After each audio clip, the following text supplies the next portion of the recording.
Behind me, our vacuum engineers are setting up a saturated air test with a piece of equipment they affectionately call shui hu. Now that means kettle, and they call it that because that's basically what this is. Inside this massive drum, heating elements are causing water to vaporize, so that the outlet of the rig, the air, is saturated. This is the piece of equipment that allows us to test our vacuum pumps under the most extreme humid conditions.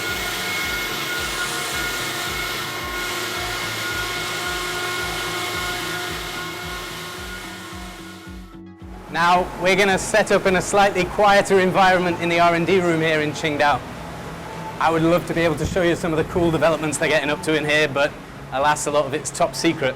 So give me a moment to set up, and I'll see you in there later.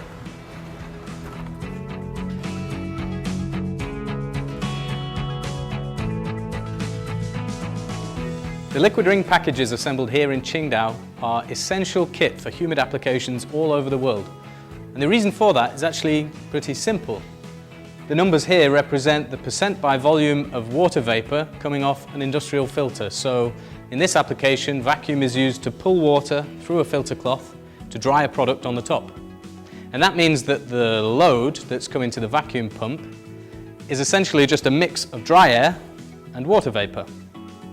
And I've got a bunch of balloons here to represent that load. So in my bunch, the red balloons are air.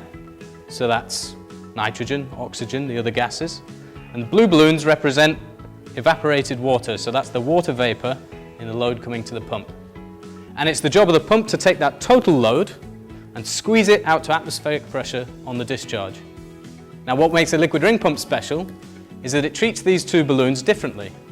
The air in the red balloon is handled by compressing it in the chamber and sending it out to discharge. The blue balloons, the water vapor, is cooled down by a fresh stream of cold water, and that condenses it, and that effectively removes it from the load, so that the pumping chamber only needs to handle the dry air in the red balloons.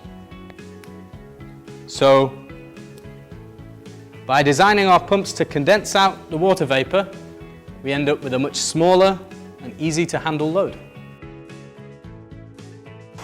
Every different application will have different conditions for the vacuum pump to handle. Now, we can use complicated software to help guide us with our selection, but in the end, the only way we know our pumps are going to work is by using test equipment like our kettle, like shui hu.